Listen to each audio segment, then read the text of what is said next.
네, 이번 순서는 정치사회적인 이슈를 분석해보는 뉴스앤 이슈입니다. 매주 수요일 함께하는 두 분이시죠. 최진봉 교수, 장성철 소장 나오셨습니다. 어서 오십시오. 안녕하세요. 안녕하세요. 오늘은 뭐 두 분이서 넥타이 색깔도 비슷하게 하고 오셨네요. 제가 한 달 동안은 반박하지 않겠다라는 그런 상징으로 넥타이도 제가 맞춰서 해왔습니다. 네, 좋습니다. 오늘 김종인 통합당 비대위원장 또 이해찬 대표 만났는데요.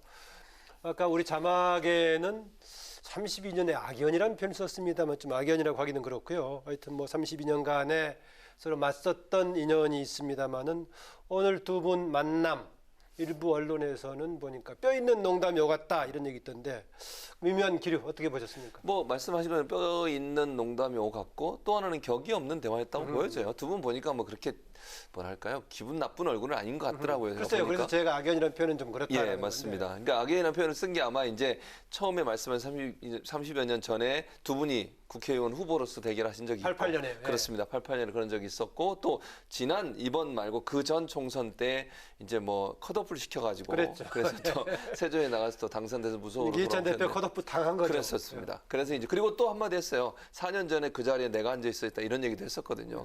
그런 얘기들 보면 뼈 있는 농담이라기보다 저는 정말 격이 없는 대화였다는 생각이 들고요. 네. 두 분 다 제가 볼 때는 열린 마음이 있을 거라고 봅니다. 김종인 지금 비대위원장도 보면 많은 부분 그 민주당에서 추진하는 정책과 맞닿아 있는 부분도 많이 얘기하고 있고 유연성을 많이 발휘하시려는 의도를 갖고 있다고 보여요. 그래서 네. 저는 대화될 거라고 봅니다.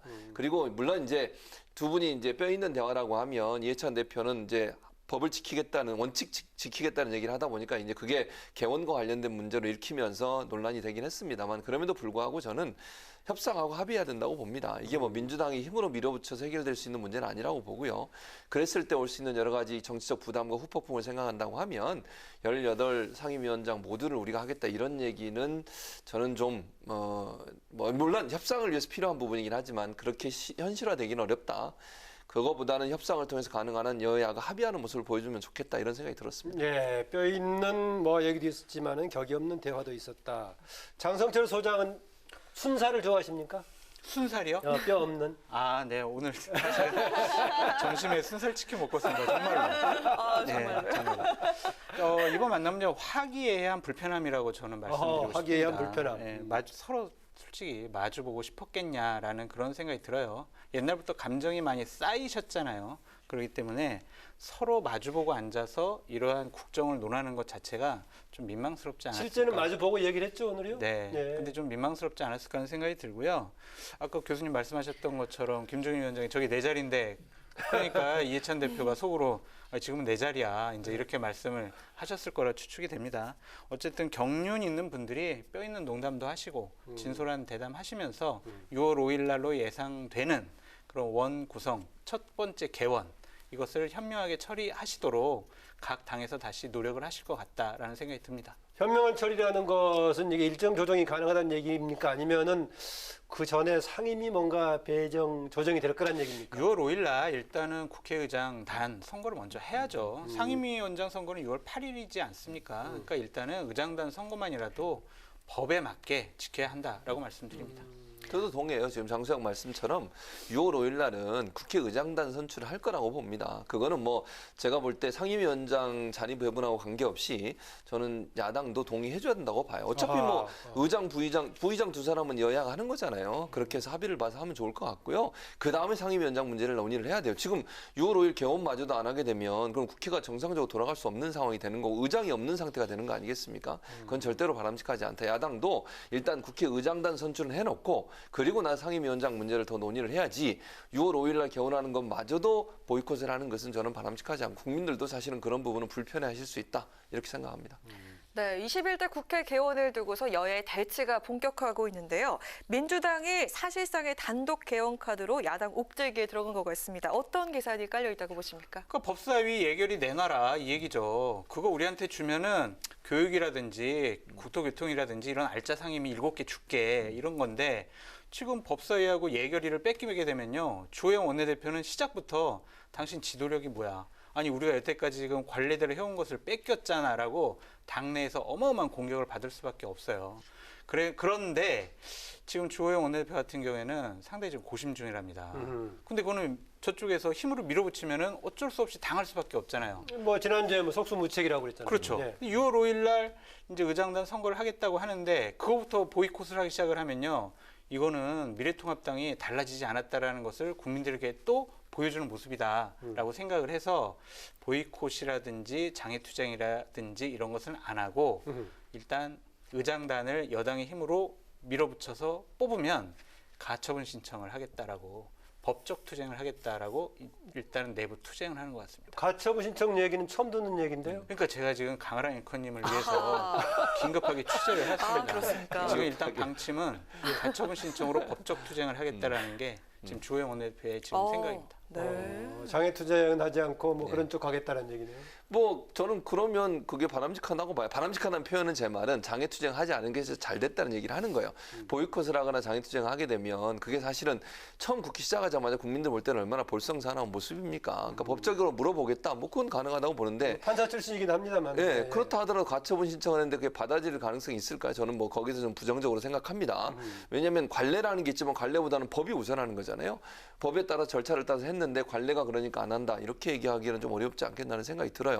그러나 저는 가처분 신청 가기 전에 여야가 합의해야 된다고 봐요. 아까도 제가 말씀드렸지만 여당이 만약요, 진짜 뭐 우리 의석이 많으니까 우리가 밀어붙여서 18개 상임위원장을 모두 다 우리가 하겠다. 이렇게 했을 경우에 정치적 부담은 어떻게 합니까 또. 저는 그 부분이 부담이 클 거라고 봐요. 그러니까 야당의 반대가 문제가 아니라 어떤 형태로든 두 사람이, 원내대표 두 사람이 만나서 합의를 이루어내야 되고요.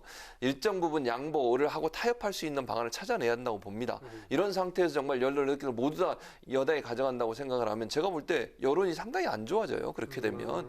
그걸 여당이 모를 리가 없다고 저는 보거든요.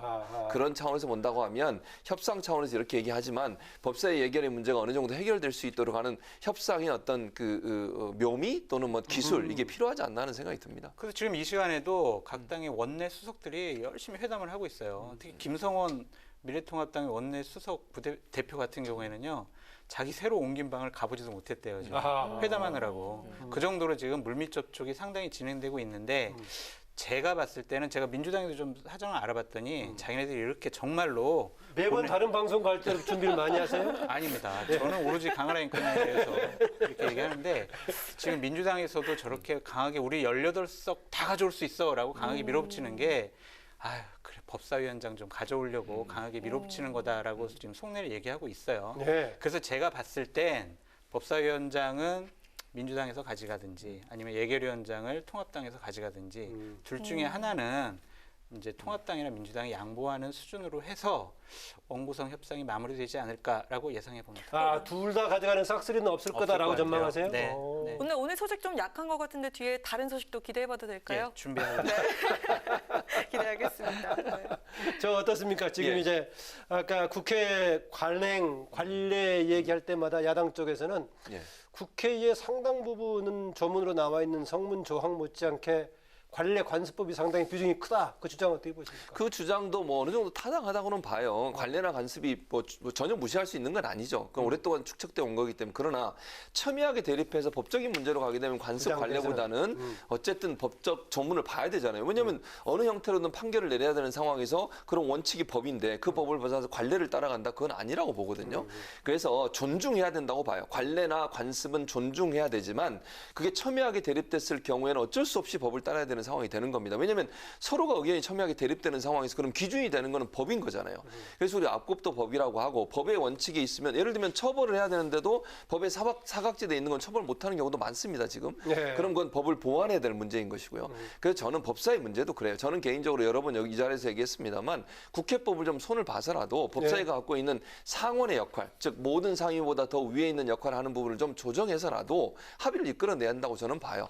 그런 부분들이 어느 정도 합의가 돼서 국민들이 볼 때 정말 처음에 출발할 때 일하는 국회 하겠다고 열심히 노력하는구나 이런 모습을 보여주는 게 필요하지 이렇게 강대강 대치로만 가는 것은 바람직하지 않다고 봅니다. 근데 저는 법사위는 현재 기능을 그대로 유지해야 된다고 봐요. 왜냐하면 이견을 별로 표출하지 않겠다라고 그러니까. 하더니 아니 제가 반박하는 거 아니고 제 반박은 생각을 말씀드리는 겁니다. 왜냐하면은 각 상임위에서 올라오는 법안을 보면요, 각 상임위에서 의원들이 관련된 이익단체로부터 로비를 상당히 많이 받아서 좀 과한 법안들이 많아요. 아하. 그러한 법안을 여기 어. 국회 사무처에 있는 입법조사처에서 걸러내지를 못하더라고요. 아, 실제 국회에서 일하다 보니까 그런 점이 있더라. 네, 아. 그렇기 때문에 법사위의 자구 심사라든지 체계를 좀 손을 보는 것은 보장을 해줘야 되지 않을까라는 생각이 들고요. 기본적으로 교수님 말씀하셨던 것처럼 대화 타협 조정 이건 국회에 좋은 관례긴 한데 자칫 잘못하면 이게 흥정이 될 수 있고요, 뒷거래가 될 수가 있어요. 그래서 교수님 말씀하신 것처럼 국회 법에 따르는 그러한 국회 운영이 됐으면 좋겠다라는 생각이 듭니다. 네. 네, 김종인 위원장이 좀 과감하게 또 목소리를 내고 있는데 오늘은요. 네. 보수라는 말 자체를 좋아하지 않는다라고 말을 했습니다. 좀 당 내부에서 반발하는 목소리가 나오고 있는데 이 행보 어떻게 봐야 할까요? 저는 옳은 행보라고 봐요. 살기 위한 몸부림이다라는 생각이 듭니다. 지금 미래통합당이나 김종인 위원장이 보수라는 가치를 강조해서 무슨 이득이 있겠습니까?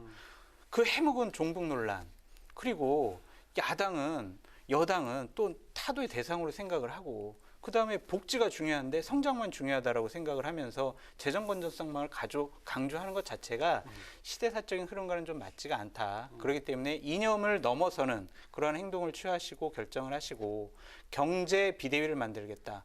경제 미래통합당을 만들겠다라는 그런 자세는 상당히 옳아 보입니다. 그렇기 때문에 김종인 위원장의 저런 선택은 상당히 좋아 보이고요. 이념이 중요하지 않다. 국민의 삶이 중요하다. 이것에 잘못됐다고 비판할 수 있는 사람은 없을 것 같다는 생각이 듭니다. 네. 저는 동의해요. 그러니까 궁핍으로부터의 자유라는 표현도 본인이 쓰셨는데 저는 필요하다고 봅니다. 그러니까 자유한국당이 이제 예전에 그리고 지금 미래통합당이 그 어떤 그 기존에 가져왔던 어떤 뭐 지향점이랄까요? 이런 부분들 좀 바꿀 필요가 있다는 생각이 들어요. 왜냐하면 국민들이 그런 부분을 지금 심판했다고 저는 보거든요. 그러니까 국민의 실제적인 삶에 미치는 다양한 영향들에 대해서 고려하지 않고 본인들의 이념적 지향점만 너무 강조하다 보니까 결국은 국민들의 실망을 자아냈다고 보여지기 때문에 김종인 비대위원장이 지금 추진하고 있는 이런 문제는 저는 필요하다고 생각이 듭니다.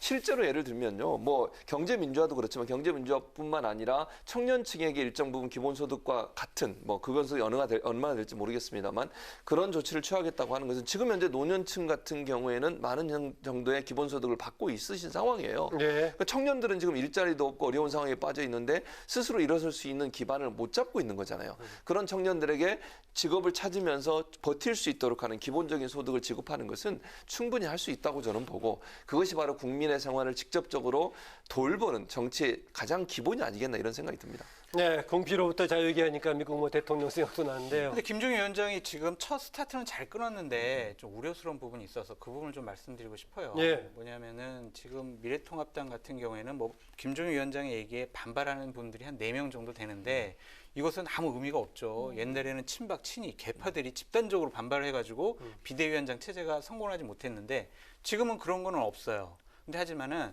자칫 잘못하면 지금 김종인 위원장 원플레이를 하고 있어요. 그분의 혼자의 판단, 생각, 결정 이런 것이 자칫 잘못하면 실수했을 때 당과 미래통합당의 의원들이 받는 타격이 너무 커요. 마음에 안 들면 김종인 위원장이야 나 비대위원장 안 해. 손 털고 나가면 되는데요. 남아있는 분들은 정말 망하는 거예요. 함께 가는 뭔가 리더십 필요하다라는 그렇습니다. 얘기네요. 근데 제가 저번 주에 사무총장 얘기를 말씀드렸잖아요. 네. 권영세 이제 의원을 하려고 했는데 본인이 내가 사선이고 해봤는데 내가 안 한다고 하니까 원외 사무총장을 시키지 않았습니까? 중요한 게 또 사무부총장이 되게 중요해요. 근데 지금 사무부총장을 김종인 위원장의 측근이 사무부총장을 누구로 선임해야 될 것이냐라고 면접을 보고 다닌다라는 흉흉한 소문이 있습니다. 아, 전직 의원이군요. 예, 예. 아니요. 최명길 그분은 이제 아니고요. 김종인 위원장이 정말 오른팔 측근이 있어요. 예. 그분이 이제 이런 식으로 사무부총장, 당의 공식적인 조직도 김종인 위원장의 측근이 지금 면접 보고 다닌다라는 이런 얘기들이 나오는 거 보면 예. 자칫 잘못하면 좀 큰 위험성이 좀 내포돼 있다라고 말씀드립니다. 네, 최진봉 교수께 제가 이 질문을 좀 드려보겠습니다. 지금 이제 반발하는 몇 사람 중에 하나 장제원 의원. 예. 보수의 중요한 가치를 버리려고 한다라고 했었는데 네. 어떻습니까? 보수 자체가 어떤 가치 개념입니까? 아니면 어떤 걸 담고 있는 개념입니까? 저는 이렇게 생각해요. 보수의 가치라고 하는 것은 다양한 형태의 보수가 지향하는 지향점이라고 생각하거든요. 그러니까 가치라는 개념이 뭐겠습니까? 실제적으로 우리 사람들이 실생활에서 경험하고 느낄 수 있는 것이 된다고 저는 봐요. 그러니까 이념적으로 예컨대 어떤 형태의 이념을 갖고 있는 것은 사람들에게는 직접적으로 다가오거나 아니면 가슴에 와닿는 부분이 부족하지 않겠습니까? 네. 그러니까 가치라고 하는 건 제가 볼 때는요. 어떤 그 당이 지향하는 지향점이 뭐고 그 지향점이 실제 실현돼서 어떤 부분으로 나올 수 있느냐의 문제라고 저는 보거든요. 예. 근데 보수의 가치라는 게 대체 뭡니까? 저는 보수 자체의 가치를 확 들어오지 않죠? 안 예. 들어요. 예. 그래서 저는 보수의 가치라고 하는 것은 원칙을 지키면서 국민의 삶에 실제적으로 도움이 될 수 있는 실용주의적 가치라고 저는 보거든요. 예. 그게 아니면 보수의 가치가 뭐가 있습니까, 대체? 이념적으로 그러면 어느 어떤 주의 이런 걸 따라가는 거라고 저는 보지 않습니다. 그럼 실용주의는 과연 뭡니까? 현재 우리 국민들이 겪고 있는 여러 가지 문제를 해결해 줄 수 있는 방안이라고 생각이 들어요. 예. 근데 그런 부분들에 반대되는 얘기를 하면서 보수의 가치를 지킨다고 하는 것은 저는 바람직하지 않다. 예. 그래서 저는 김종인 위원장의 이런 어떤 기본소득 관련된 문제에 대해서 반대하는 분들의 생각이 보수적 가치라고 생각하지 않습니다. 어떻습니까? 옳으신 말씀입니다. 예. 덧붙일 말씀이 없을 정도로 예. 옳으신 말씀. 우리가 보통 원칙적으로 얘기하면 보수라고 했을 경우 역사를 보는 시각에 따라서 예. 여러 가지 문제가 있지만은 그래도 역사는 점진적으로 발전해 왔다라든가 뭐 이런 시각을 얘기하는데 보수 자체 개념을 두고 과거에 새누리당 나올 때도 논란이 됐고 했기 때문에 제가 좀 물어봤습니다. 그 금태섭 전 의원이 됐죠. 전 의원 관련 지금 이제 징계 문제 나와가지고 논란이 되고 있는데 조금 뭐 민주당 좀 곤혹스러운 분위기 같습니다. 저는 민주당의 방향타를 잃어버렸다라고 말씀드리고 싶어요. 박용진 의원도 얘기를 했죠. 당이 제대로 가고 있는가라고 말하는 겁니다. 저는 기본적으로 이것은 자칫 잘못하면 민주주의의 위기로까지 비화될 수 있다고 생각이 들어요. 당내의 민주주의도 제대로 실현시키지 못하는 그런 정당이 어떻게 대한민국의 민주주의를 실현시킬 수 있느냐 이렇게 확대될 수 있다라고 보여지거든요. 조금 박해라는 모임 들어보셨습니까? 그 모임이 지금 민주당에서 조응천 의원, 금태섭 의원, 박용진 의원, 김혜영 의원이 조금박해라는 모임을 만들었어요. 그래서 당내에서 쓴소리를 하겠다라는 건데 이분들의 혹시 그 명칭은 장성철 소장이 지어준 거 아니에요? 언론에 방금 전에 나와가지고 제가 방금 소개시켜드린 전에요. 건데요. 조금박해라는 모임이 조금 박해. 박해. 예. 뜻이 좀 애매하네요. 예, 박해까지 그러니까 들어가세요. 본인들은 쓴소리 모임이라고 했는데 제가 봤을 때는 밉상들의 모임이 아니냐 그런 생각이 드는데 이런 분들이 건강한 목소리가 예. 여당에서 자꾸 나와야 돼요. 그래서 방향을 잃어버렸을 때 자꾸 수정해주는 그러한 모습들을 이분들이 취했으면 좋겠다라는 생각이 들고요. 금태섭 의원 문제는 어쨌든 민주당과 이해찬 대표가 잘못했습니다. 네, 최 교수님. 예. 금 전 의원이 재심을 청구를 했는데 당 예. 지도부는 징계 철회 방침이 없음을 분명히 했습니다. 이거 예. 어떻게 보십니까? 그러니까 저는 불필요한 행동을 불필요한 결정을 했다고 저는 조치를 봐요. 했다. 예, 예. 그런 조치를 할 필요가 없었어요. 아니 왜 그런 조치를 했는지 윤리심판원이 왜 그런 결정을 했는지 저는 조금 이해가 안 됩니다. 개인적으로. 아니 무슨 실익이 있다고 이런 결정을 하는지 모르겠어요. 대체 누구를 보고 어떤 이른바 이익이 있었- 공기 잡는 분위기 만들려고 했다는 야당 해석도 있던데. 그렇게 했다면 그건 더더욱 잘못됐다고 저는 봅니다. 무슨 군기를 잡습니까? 국회의원들은 헌법기관에서 본인들이 생각하는 가치에 따라서 결정하고 투표하고 판단하는 겁니다. 물론 당론을 결정하는 과정에서 치열하게 토론하고 거기서 결정된 내용에 대해서 일면 따라가는 부분이 있을 수 있다고 봐요. 그러나 그럼에도 불구하고 투표하는 과정에서 본인이 반대나 기권을 하는 거 그 자체를 가지고 어떤 징계를 한다? 그거는 저는 타당하지 않다고 봐요. 이건 여야를 떠나서 그렇습니다. 예전에 그 지금의 통합당의 전신 신한국당이었나요? 근데 한국당에서도 사실은 예전에 한번 1999년도에 그런 적이 있었어요. 네, 그때 당시 한나라당 때. 네, 한나라당 때 5월 뭐 노사정 위원회 이미경 있었고, 그렇죠, 이수인 이수인 의원 예. 두 분에서 제명도 하고 그다음에 당원권 정지를 내렸는데 그것도 문제라고 봐요. 그러니까 지금도 마찬가지 개념이에요. 물론 경고라는 것이 그렇게 크지 않은 어떤 징계라고 하더라도 상징적 의미가 있는 거 아니겠습니까? 국회의원들은 헌법기관인데 헌법기관이 그러면 본인의 판단과 반하는데 본인의 양심은 도저히 그걸 동의할 수 없는데 당원 전체 의견이 그렇다고 해서 그렇게 찍어라 이렇게 하면 국회의원을 뽑아준 국민들에 대한 그건 도리가 아니라고 생각해요. 저는 기본적으로. 그래서 불필요한 행위를 해서 이 행위 때문에 지금 어려움에 처해 있다고 보고 바로 잡아야 한다고 봅니다. 이런 네. 뭐 통합당이든 민주당이든 국회의원들이 어떤 결정을 하고 본인들이 투표하는 것에 대해서는 자유를 줘야 돼요. 그렇지 않으면은 국회의원이 어떻게 자신의 양심에 의해서 국민만 보고 일할 수 있겠습니까? 당을 보고 일하는 것이 국회의원 아니잖아요. 그런 원칙에도 반하기 때문에 저는 이번 결정은 잘못된 결정이라고 생각합니다. 네, 국회법에 규정된 자유투표의 원칙. 또 이것과 당론 어떻게 봐야 되겠습니까? 기본적으로 그 당론은 보장돼야 하지만 네. 국회의원의 소신도 당연히 국회에서의 보장되어야죠. 투표의 당론은 적용되는 게 아니겠군요. 그러면. 그렇죠. 강제 당론이라는 게 어디 있습니까? 그거는 당내에서 자기들이 그냥 편의상으로 만든 거 아닙니까? 저는 이러한 일이 발생한 게 지지율이 높아서 지지율이 떨어지지 않아서 이러한 교만한 행동을 한다고 봐요. 윤미향 사태도 마찬가지예요. 그런 사태를 옹호했을 때 지지율이 떨어졌으면은요, 바로 민심과 똑같은 민심의 눈높이에 맞는 결정을 하게 돼 있는데 그래도 지지율이 떨어지지 않으니 우리의 가치를 계속 지켜나가면 된다라고 판단한 것 같습니다. 예. 되게 위험해 보입니다. 당론 관련 최근 움직임 최진봉 교수 짧게 한마디 듣고 마무리하겠습니다. 저는 민주당에 있는 모든 의원들이 여기에 동의하지 않는다고 봐요. 그러니까 민주당의 전체 의견이 아니라 윤리심판원과 몇몇 사람의 의견이라고 보기 때문에 이런 의견은 전체 민주당의 의견과도 맞지 않다. 네. 그래서 그런 오해가 없으시길 바라겠습니다. 예, 뉴스엔 이슈 오늘 여기서 마치겠습니다. 두 분 고맙습니다. 고맙습니다. 네, 지금까지 최진봉 성공회대 교수, 장성철 공감관 논쟁 정책센터 소장과 함께했습니다.